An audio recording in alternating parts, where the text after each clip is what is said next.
Hello students, कैसे हैं सब लोग। उम्मीद करता हूं कि अच्छे होंगे। आज गाना भी नहीं सुना रहा हूं। आज थोड़ा सा ठंडा बहुत ज़्यादा लग रहा है, इसलिए फटाफट आपका काम कर देता हूं। और आप भी आराम से अपने स्वास्थ्य का ख्याल रखिए और अच्छा से पढ़िए। चलिए, तो इंटीग्रेशन के 10 क्वेश्चन ऑब्जेक्टिव आपके बीच मैं अभी शेयर करूंगा। तो 12 क्लास के विद्यार्थी लोग प्लीज़ ध्यानपूर्वक देखिए। बहुत इम्पोर्टेंट प्रश्न का एक सीरीज आपके सामने है। चलिए, तो फटाफट करते हैं। फर्स्ट क्वेश्चन है इंटीग्रल ए के पावर एक्स डी एक्स बराबर व्हाट। तो ए के पावर एक्स, यहाँ ए पे ए जो है ना स्टूडेंट्स, कोई कांस्टेंट है, ठीक ना। चलिए, तो मैं आंसर लिखता हूँ फटाफट से।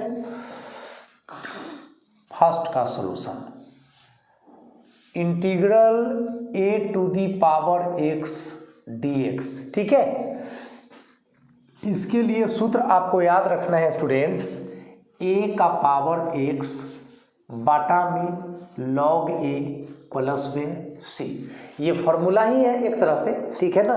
ए टू दी पावर एक्स का इंटीग्रेशन जो होगा बुआ, वो होगा ए के पावर एक्स बटा लॉग ए। अब ये फॉर्मूला भी डायरेक्ट आपसे पूछ सकता है, फॉर्मूला पे आपको क्वेश्चन भी पूछ सकता है। तो ये तो 1 नंबर हो गया। अब जरा 9 नंबर को मैं यहाँ क्लियर कर दूँ, 9 नंबर को क्लियर कर दूँ। तो ये हो गया बुआ जी 3 के पावर एक्स डी एक्स। अब यह फॉर्मूला है, यह उसी पर आधारित है, क्वेश्चन है। तो या तो फॉर्मूला डायरेक्ट पूछा जाएगा या उस पर आधारित कोई क्वेश्चन पूछा जाएगा ऑब्जेक्टिव में। ये दोनों में से कोई एक तो आएगा ही, या तो डायरेक्ट फॉर्मूला आएगा या उस पर डिपेंड कोई क्वेश्चन आएगा। तो मान लीजिए 3 के पावर एक्स का इंटीग्रेशन पूछा गया, तो आप क्या करो, ए के जगह 3 डाल दो, कहानी खत्म। ए के जगह 3 डाल दो, कहानी खत्म। तो डाल दो भाई, लेट किस बात का है। यहाँ ए के पावर एक्स है तो आप 3 के पावर एक्स लिख दो, अब बाटा में लॉग ए है तो आप लॉग 3 लिख दो, आप प्लस में तो सी जोड़ना ही है, प्लस में तो सी जोड़ना ही है, ठीक है। तो ये आपका कहानी खत्म हो गया। चलिए, तो 2 क्वेश्चन बन गया है। उसके बाद क्वेश्चन नंबर 4 और क्वेश्चन नंबर 5, इन दोनों का सॉल्यूशन मैं दिखाता हूं। निश्चित समाकलन का क्वेश्चन है, डेफिनिट इंटीग्रेशन का, -π/2 से +π/2। ऐसा तो एक क्वेश्चन निश्चित रूप से आपको पूछा ही जाएगा। साइन के पावर 5 एक्स डी एक्स बराबर व्हाट, इसका वैल्यू होगा 0। प्यारे बच्चों, अब इसको हम कैसे जानेंगे कि ये 0 होगा, इसको थोड़ा सा हम लोग फोकस करेंगे, अभी हम समझाएंगे। लेकिन इससे पहले हम 5 का भी आंसर लिख देते हैं, क्योंकि ये दोनों क्वेश्चन समझिए कि सेम ही है, ये दोनों क्वेश्चन सेम ही है भैया। -π/2 से +π/2, ठीक है। साइन का पावर 9x है इसमें, साइन का पावर 9x dx, तो इसका भी आंसर 0 हो गया। अब आप कहिएगा सर साइन के पावर 5 है फिर भी आंसर 0 हुआ, साइन के पावर 9 है फिर भी आंसर 0 हुआ, मतलब 5 और 9 में कोई फर्क नहीं है। 5 और 9 में फर्क तो है, लेकिन यहाँ 5 और 9 की बात नहीं है, यहाँ फंक्शन ऑड है कि इवन है, इसकी बात है। अब आप कहिएगा सर क्या होता है ऑड फंक्शन और क्या होता है इवन फंक्शन, तो आप थोड़ा सा यहाँ रुक कर समझ लीजिए। ये ऑड फंक्शन है प्यारे बच्चों, साइन के पावर 5x, साइन के पावर 9x, ये ऑड फंक्शन है। तो जरा ऑड फंक्शन के बारे में हम आपसे चर्चा करना चाहेंगे, क्योंकि ऑड फंक्शन को हिंदी में कहते हैं विषम फलन। ऑड फंक्शन को हिंदी में कहते हैं विषम फलन, ठीक है बुआ। ऑड फंक्शन को हिंदी में क्या कहते हैं, विषम फलन। विषम फलन की पहचान है कि f - x = -f of x, ठीक है। चलिए, अगर कोई फंक्शन में x के स्थान पर माइनस डाल दे, x के स्थान पर -x डाल दे और माइनस बच जाता है, माइनस बच जाता है, तो उसको ऑड फंक्शन विषम फलन कहेंगे। और दूसरी तरफ यदि किसी फंक्शन में x के जगह माइनस एक्स डालने से माइनस खत्म हो जाता है, समाप्त हो जाता है, तो उसको इवन फंक्शन कहा जाता है। तो चलिए इवन फंक्शन पे जब क्वेश्चन आएगा तो हम उसकी चर्चा कर लेंगे बाद में। फिलहाल आप यहाँ पर देखिए कि आपका फंक्शन क्या है बुआ। आपका फंक्शन है एफ ऑफ एक्स साइन के पावर 5x। अब जब हम x के जगह माइनस एक्स डालेंगे बउआ तो ये हो जाएगा साइन के पावर 5 और x के जगह तो माइनस एक्स डालेंगे। अब चूंकि आप लोग त्रिकोणमिति में पढ़े हैं कि साइन माइनस थीटा बराबर माइनस साइन थीटा, ऐसा त्रिकोणमिति में आप लोगों ने पढ़ाई किया है। साइन माइनस थीटा बराबर माइनस साइन थीटा। अब माइनस साइन एक्स का पावर 5 होगा, चाहे माइनस साइन एक्स का पावर 9 होगा, चाहे माइनस साइन एक्स का पावर 99 होगा, 999 होगा, 9999 होगा, नो प्रॉब्लम। दुनिया का कोई भी ऑड नंबर अगर माइनस साइन एक्स का पावर रहेगा, कोई भी विषम संख्या माइनस साइन एक्स का पावर रहेगा, तो माइनस तो बच ही जाएगा, माइनस तो बच ही जाएगा। और माइनस जब बच जाएगा इसका मतलब वो फंक्शन हो जाएगा ऑड, और ऑड फंक्शन का इंटीग्रेशन क्या होता है? 0, बशर्ते कि लिमिट सेम हो, एक निगेटिव एक पॉजिटिव।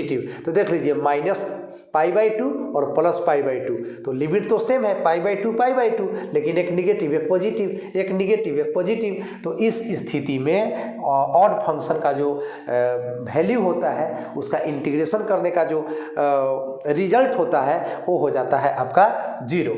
तो इसलिए मैंने यहाँ पे आपको समझा दिया ऑड फंक्शन का मतलब। कोई अगर आपसे पूछता है तो बताइए कि फंक्शन में x के जगह माइनस एक्स पुट करना है, और माइनस एक्स पुट करने के बाद माइनस का एग्जिस्टेंस जो है समाप्त नहीं होना चाहिए, माइनस बच जाना चाहिए, तो उसको ऑड फंक्शन कहते हैं। तो साइन के पावर 9x, साइन के पावर 5x, साइन के पावर 11x, साइन के पावर 3x, ये सारे के सारे आपका ऑड फंक्शन है, और ऑड फंक्शन है इसीलिए इसका निश्चित समाकलन क्या होगा? 0। तो आपका 4 का भी आंसर 0 हो गया, और 5 का भी आंसर आपका क्या हो गया बुआ? 0 हो गया। चलिए, तो अब हम आपको 4 क्वेश्चन समझा दिए, इसमें एक आध क्वेश्चन और समझाने का प्रयास करेंगे अभी। चलिए, तो कौन क्वेश्चन? चलिए 10 नंबर क्वेश्चन समझा दूं मैं, इसी जगह देख लीजिए, 10 का जवाब इसी जगह। चलिए, 3 - 5x के पावर 7। प्यारे बच्चों, आप लोग सूत्र जानते हैं, x के power n dx equal to x के पावर n+1 बटा n+1। लेकिन इस फार्मूला में n का मान सब कुछ हो सकता है, -1 नहीं हो सकता है, क्योंकि -1 जब n का वैल्यू होगा तब -1 + 1 मिलके 0 हो जाएगा। अब बाटा के नीचे 0 होगा तो वह अपरिभाषित का केस बन जाएगा। ठीक है प्यारे बच्चों, तो अभी तो पावर में 7 है तो कोई दिक्कत नहीं है। अकॉर्डिंग टू दिस फार्मूला, इस सूत्र के मुताबिक इसको तोड़ दीजिए। तो x के जगह क्या है? 3 - 5x, तो यहाँ लिखिए 3 - 5x, और n+1 तो 7 + 1 कितना हो जाएगा? 8 हो जाएगा। और बाटा के नीचे देखिए, बाटा के नीचे n+1 है तो 7 + 1 8 हो जाएगा। और एक और मज़ेदार बात, x का जो गुणांक है वो क्या है? -5, तो -5 से भाग देना पड़ेगा, और प्लस में क्या होगा? c। तो इस तरह से आंसर हो गया बुआ 3 - 5x के पावर में 8, और बाटा के नीचे 5 8 है कितना? माइनस में 40, और प्लस में क्या जोड़ देना है? c जोड़ देना है। तो अभी हम आपके बीच 1 2 3 4 5 10 में 5 प्रश्नों का सॉल्यूशन बता दिए हैं। अब बोर्ड हम साफ करेंगे, उसके बाद आपको बाकी के 5 क्वेश्चन का सॉल्यूशन भी अभी तुरंत बताएंगे। तो उम्मीद करता हूं कि ये सब चीज़ आपको अच्छे से समझ में आ गया होगा, और कोई दिक्कत तो नहीं होनी चाहिए। फिर भी कोई दिक्कत हो तो एक प्यारा सा कमेंट जरूर करके बताइएगा। और ठंडा में अपना स्वास्थ्य का ख्याल रखते हुए पढ़ाई करना है, क्योंकि तबीयत खराब हो जाएगी तो बहुत दिक्कत वाली बात है ना। तो स्वास्थ्य को बचाना है और पढ़ाई को भी बचाना है, सांप को भी मारना है और लाठी को भी बचाना है। चलिए, तो बोर्ड साफ करते हैं, आप लोग इसको अच्छे से नोट करिए बुआ।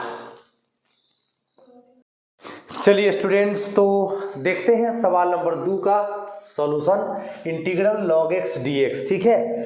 log x का इंटीग्रेशन हम लोग प्राप्त करेंगे 2 का सॉल्यूशन। तो चलिए इसको थोड़ा सा विस्तार करके बताते हैं, हो सकता है ये 2 नंबर में भी आ जाए। तो log x को हम लिख सकते हैं प्यारे बच्चों x के पावर 0 गुना log x। सोच लीजिए, आप सोच लीजिए, अरे x के पावर 0 का वैल्यू 1 होता है, 1 में log x से गुना कर देंगे तो फिर से log x हो जाएगा। अब आप क्या करो, आई लेट लिखो। अब क्या करोगे, आई लेट, इसका नाम है मेथड बाय पार्ट्स, हिंदी में कहते हैं खंडशः विधि। खंडशः विधि, इस पर डिपेंडेंट एक्सरसाइज है 7.6, ठीक है। सेकेंड वॉल्यूम में 7.6 आप चाहे तो इस सूत्र के जरिए बना सकते हैं। आई का मतलब इन्वर्स ट्रिगोनोमेट्रिक फंक्शन, एल का मतलब लोगरिथमिक फंक्शन, ए का मतलब अलजेब्रिक फंक्शन, टी का मतलब ट्रिगोनोमेट्रिक फंक्शन और ई का मतलब एक्सपोनेंशियल फंक्शन, ठीक है। तो x के पावर 0 जो है वो तो है आपका अलजेब्रिक फंक्शन बुआ, ये तो हो गया आपका अलजेब्रिक फंक्शन। और log x जो है वो हो गया आपका लोगरिथमिक फंक्शन। तो l है पहले और a है बाद में, तो पहले वाला होता है u का मान और बाद वाला होता है v का मान। अब इंटीग्रेशन का सूत्र है बउआ, इंटीग्रेशन का सूत्र है u को लिखिए, v का इंटीग्रेशन कीजिए, माइनस का चिन्ह दीजिए, ठीक है, और u का डिफरेंशिएशन कीजिए इंटू v का इंटीग्रेशन कीजिए और u के डिफरेंशिएशन v के इंटीग्रेशन को गुना करिए और तब उसका भी इंटीग्रेशन कीजिए। अब मान बैठाने में तो आप लोग पास हैं, बिहार के लड़का मान बैठाने में तो पास है ना। u की जगह log x डाल दीजिए, इंटीग्रल v के जगह x के पावर 0 डाल दीजिए, dx minus d by dx and u का मतलब log x इंटीग्रल v के जगह x के पावर 0 dx एंड dx हो गया। अब ये log x अपने जगह पर रहा, ठीक है। और x के पावर 0 का वैल्यू होता है 1, 1 का इंटीग्रेशन क्या होता है x माइनस, यहाँ वाला माइनस, ये इंटीग्रेशन दे दिए हैं। और log x का डिफरेंशिएशन 1/x गुना x के पावर 0 का इंटीग्रेशन x के पावर 0 का वैल्यू 1 और 1 का इंटीग्रेशन x dx। अब x से x कट गया बुआ, तो यहाँ पे आपका बच रहा है x गुना log x माइनस यहाँ 1 बच रहा है, तो 1 का इंटीग्रेशन करना है ना, 1 का इंटीग्रेशन करना है ना, तो x अंतिम में वो c जोड़ेंगे क्योंकि यह अनिश्चित समाकलन है। तो याद रखिएगा log x का जो इंटीग्रेशन होता है बुआ वो होता है x into log x minus x plus c। हो सकता है ये प्रश्न 2 नंबर में आ जाए, तो ये पूरा बनाकर दिखा दीजिएगा। अगर यह ऑब्जेक्टिव में आता है तो इस रिजल्ट को आप याद करे रहिए, तनका देह पर कॉस्ट उठाइएगा तब ना 1 नंबर पाइएगा। तो कुछ कॉस्ट उठाइए, log x का integration x log x minus x plus c, इस रिजल्ट को आप लोग थोड़ा सा याद कर लीजिए, 1-2 बार पढ़िएगा तो याद रहेगा। तो हो गया सवाल नंबर आपका 2 भी फिनिश। चलिए अब कौन बना दे, अब बना देते हैं बउआ आपका हम 7 नंबर। √x प्लस 1/√x का होल स्क्वायर, तो a प्लस b का होल स्क्वायर पर पहले इसको तोड़ दीजिए आप, क्या होता है a square plus 2ab 2ab plus b square dx, ठीक है। अब स्क्वायर से रूट कट गया बुआ, तो स्क्वायर से रूट कट गया तो यहाँ पर x बच गया, √x से √x कट गया, यहाँ पर 2 बच गया, प्लस 1 का स्क्वायर 1 ही रहेगा और √x का स्क्वायर ओनली x dx। अब बराबर के बाद आइए x का इंटीग्रेशन बताइए, x का इंटीग्रेशन बताइए x के रेस्पेक्ट में, तो x का पावर 2 बटा 2 है ना, यहाँ पे 1 है पावर में 1 जोड़ दीजिए, बाटा में भी वही संख्या लिख दीजिए, तो x² बटा 2 का इंटीग्रेशन बताइए। देखिए 2 का डिफरेंशिएशन 0 होता है लेकिन 2 का इंटीग्रेशन होता है 2x, कंफ्यूज्ड मत होना। 1/x का इंटीग्रेशन होता है log x, और अंतिम में क्या करोगे, एक सी जोड़ना पड़ेगा। तो ये था आपका 7 नंबर का सॉल्यूशन। ठीक है, चलिए तो फिर से बोर्ड साफ करना होगा, उसके बाद बाकी का 3 क्वेश्चन करेंगे। तो फटाफट इसको नोट कीजिए और इसके बाद हम बाकी के 3 प्रश्नों का सॉल्यूशन आपको दिखाते हैं।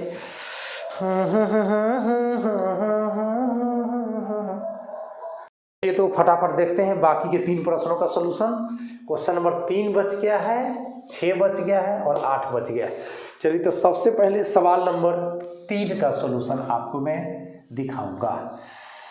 यह प्रतिस्थापन विधि से बनेगा, अंग्रेजी में कहें तो सब्स्टिट्यूशन मेथड। कौन मेथड बुआ, तनी बोलिए तो बोलने आएगा, सब्स्टिट्यूशन मेथड। एक्स को हटाऊंगा, टी को बुलाऊंगा, बीच में हेल्प करेगा डिफरेंशिएशन। अब कहिएगा सर इंटीग्रेशन में डिफरेंशिएशन, यही तो मज़े की बात है। अगर आप डिफरेंशिएशन नहीं सीखे हैं तो इंटीग्रेशन आपके बस की चीज़ नहीं है। एकदम कान खोल लो और सुन लो टोपी हटा के, समझ रहे हैं ना। पुट रूट एक्स बराबर टी, अब इसका डिफरेंशिएशन कर लो बुआ एक्स के रेस्पेक्ट में। तो रूट एक्स का 1/2 root X D T upon D X, cross गुना मार लो तो डी एक्स बटा रूट एक्स, आई बाटा में 2 है तो उधर गुना में रेफर कर दो 2 डी टी। चलो अब इधर लिख देते हैं, इसीलिए इंटीग्रल बराबर ई के पावर रूट एक्स को आपने तो टी मान लिया है तो टी डाल दो, और डी एक्स बटा रूट एक्स का वैल्यू 2 डी टी, तो यहाँ डाल दो 2 डी टी। अब 2 कांस्टेंट है तो इसको बाहर निकाल दीजिए, और ई के पावर टी डी टी, ई के पावर एक्स का ई के पावर एक्स ही रह जाता है, तो ई के पावर टी का ई के पावर टी ही रह जाएगा, और ई के जगह ई, और टी किसको माने थे बुआ, तो टी पुट किए थे रूट एक्स को। तो यही है आपका सही जवाब। चूंकि यह अनिश्चित समाकलन है तो आंसर में एक के जोड़ दें या एक सी जोड़ दें, एक समाकलन अचर आपको जोड़ देना है। तो वही ऑप्शन आपको मिलेगा 2 × ई के पावर रूट एक्स प्लस सी, उसी को अपना सही आंसर समझकर उसमें टिक कर देंगे और सवाल नंबर 3 आपका यहाँ पर बनता हुआ। चलिए सवाल नंबर 6 जो है वो तो सवाल है ही नहीं, सवाल नंबर 6 तो आपका सवाल है ही नहीं। कहिएगा सर सवाल है भी या नहीं भी। अरे यह एक फॉर्मूला है बुआ आपका 7 दशमलव कितना का 4 का 7.4 में जाओगे ना किताब के पीछे, तो 7.4 एक्सरसाइज बनाने से पहले इस सूत्र को आप देख सकते हो। तो इसका फॉर्मूला है 1/a tan इनवर्स x बटा a, tan इनवर्स x बटा a, ठीक है, प्लस में c। तो ये सूत्र को याद रखिएगा, a² जो x²। हाँ एक इम्पॉर्टेंट बात ये है कि कहीं आपको ऐसे पूछ दे कि dx बटा 16 प्लस x², इसका वैल्यू पूछ दे तो 16 को आप क्या लिख सकते हैं, जरा सोचिए। 16 को आप लिख सकते हैं ना 4 का स्क्वायर, तो आपका a के जगह कौन नंबर आ गया, 4 आ गया। तो इस फार्मूला के अनुसार चलिए 1/a, तो a के जगह आपको 4 दिख रहा है, tan इनवर्स x बटा a, तो a आपको 4 दिख रहा है, और अंतिम में क्या जोड़ दोगे c। तो ये सवाल आपसे पूछा जा सकता है, तो इस फार्मूला के अकॉर्डिंग आप इसका जवाब दे सकते हैं। तो या तो डायरेक्ट ये फार्मूला आएगा, अगर ये फार्मूला नहीं आएगा तो इस पर आधारित कोई इस कदर सवाल पूछेगा, लेकिन सवाल आएगा। तो ये सवाल 6 क्लियर हो गया। एंड आज के लिए last question number 8, question number 8 मैं दिखा दूं आप लोगों को। चलिए तो यहाँ x² का क्यूब रूट है और इसका इंटीग्रेशन निकालना है बुआ, x² का क्यूब रूट है। तो प्यारे बच्चों जब इस क्यूब रूट का सिंबल को हम हटाएंगे तो 2 के बटा में 3 आ जाएगा dx। अब इसके बाद का कहानी तो आप खुद x के पावर n dx का इस्तेमाल करके चाहोगे तो इसको आगे बढ़ा सकते हो। क्या है इसका सूत्र बताइए, x का पावर n+1 और बटा के नीचे n+1। ये फार्मूला आपका तभी वैलिड है जब n नॉट इक्वल टू -1। तो यहाँ n के जगह तो 2/3 है, ये तो -1 नहीं है, तो we can use this formula. हम लोग इस फार्मूला को यूज यहाँ कर सकते हैं, तो कर सकते हैं, तो कर लो। पावर +1 पावर +1 यह तो खेल कहानी है। पावर +1 बाटा पावर +1। अब 2/3 में 1 जोड़ेंगे तो 3 2 5, तो 5/3 हो जाएगा। x का पावर 5/3। अब बाटा में भी तो वही होगा 5/3। फिर पलटी मारेगा, ऊपर लिख देते हैं, ये पलटी मारेगा तो 5/3 है, तो 3/5 हो जाएगा। और x के पावर तो वही रहेगा 5/3। आप प्लस में वो c जोड़ेंगे, तो ये हो गया आपका ऑप्शन किसके लिए, तो क्वेश्चन नंबर 8 के लिए। तो उम्मीद करता हूँ कि आज का ये प्यारा सा वीडियो आपको बहुत अच्छा लगा होगा। ठंडा कितना भी रहे, लेकिन श्रीकांत सर आपको न दम लेने देंगे न खुद दम लेंगे। चलिए भाई, काम करना है तो करना है, ईमानदारी से मेहनत कीजिए। मेहनत कभी निष्फल नहीं जाता। दुनिया के किसी फील्ड में आपको आगे बढ़ना है तो बस मेहनत कीजिए। बस मेहनत ही इंसान का सबसे बड़ा गुण है। आलस को हटाओ, काम को करो, ठीक है। आओ मेहनत को अपना ईमान बनाए, अपने हाथों को अपना भगवान बनाए। नया जोश है, नई उमंगे, अब है नई जवानी। हम हिंदुस्तानी। तो चलिए, हमें हिंदुस्तानी होने का गर्व है, आपको भी होना चाहिए, और अपने देश की मिट्टी से प्यार होना चाहिए, है ना। देशभक्ति तो होना ही चाहिए। तो मिलते हैं प्यारा सा वीडियो लेकर आपके लिए बहुत जल्द। कहीं नहीं जाइएगा, बने रहिए इंटेलिजेंट मैथमेटिक्स चैनल पर। चैनल पे अभी तक आप नए हैं या मेरा वीडियो पहली बार देख रहे हैं तो प्लीज़ सब्सक्राइब कर दीजिए। हर मोबाइल में इंटेलिजेंट मैथमेटिक्स हो, यही मेरा सपना है। देश की सेवा करूँ। Thank you so much.